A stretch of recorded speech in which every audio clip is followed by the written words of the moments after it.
Alright guys, I have the topology pulled up, and as you can see, yellow typically indicates that there's a fault code in this module.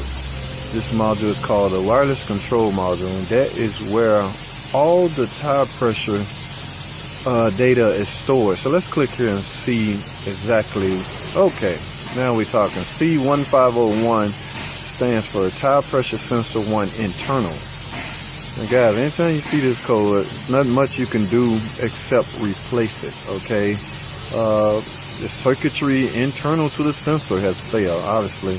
Now we got another one here for low tire pressure. So to counter this, you simply correct all the air pressure in all the tires, okay? But this is the reason why the tire pressure light is on, okay? There's an internal short in sensor 1, all right? Now there's been a lot of debate as far as which tire sensor is named what. Some people say the driver side front is named 1, passenger side named 2, and of course the driver side rear is named 3. But guys, the best way I found to determine what sensor is what is to simply use the machine, okay, the tire pressure machine. All right, whichever one is dead, that is the one. Obviously one that's bad, okay? So I am going to have to replace the tire pressure sensor on here. In fact, I'm going to go get the tire pressure machine. If they approve the job, all I can do now is sell one.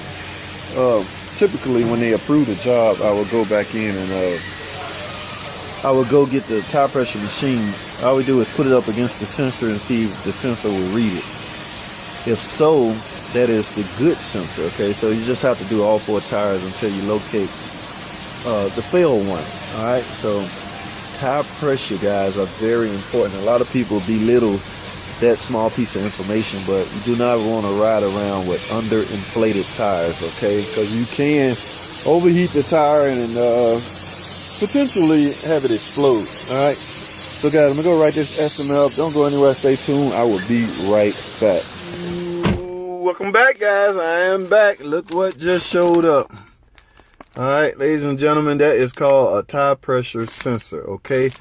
Now comes the part of finding out which wheel is sensor 1, okay? Like I say, typically 1 is normally the driver side front, okay? But those sensors are... I want to make sure I get the right one in the right wheel, okay? Now, some clusters, some instrument cluster, y'all seen, they will have the tire pressure for each tire on here, okay? That way, if one is out, you can tell which wheel it is. But this year model did not have such luxuries, okay? So I have to do a little manual labor here, using an electronic machine, okay? And guys, I have the machine, so I will show y'all how to determine which sensor is at fault. All right, so let me get back in the shop and get this thing figured out. Stay with me, don't go anywhere. All right, guys, let's get it. I have my machine here. Let's pretty much follow instructions, guys. FCA vehicle. Well, I guess, yeah, you use the arrows. It's been a while since I used this. Check TPM, tire pressure monitor. That is what I want to do. So we'll leave this box highlighted.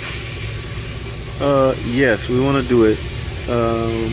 That's looking for data, okay? I can either scan it or I can put it in manually. I choose to put it in manual. This is a Dodge Grand Caravan 2014 model. See, it doesn't get as this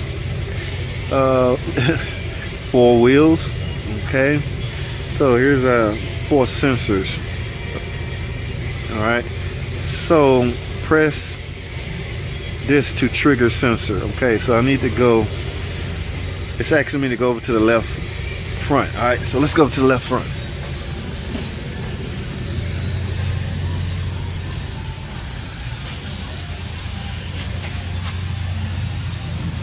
All right, I'm at the left front. Let's push this little green trigger processing. Okay, let's see if it can read it.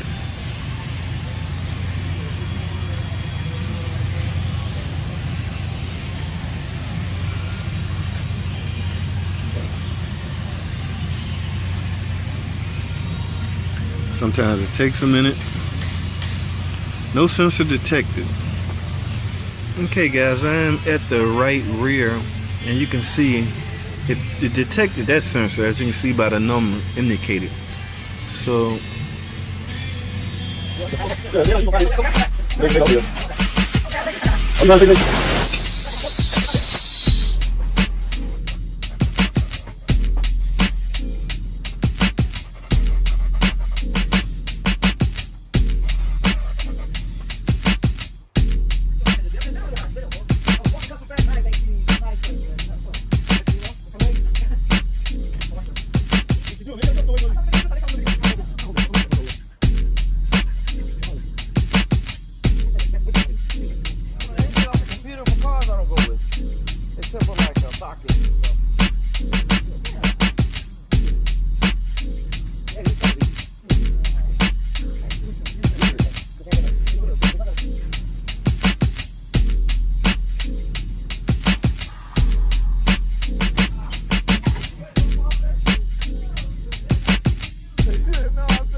alright guys, I have sensor 1 replaced.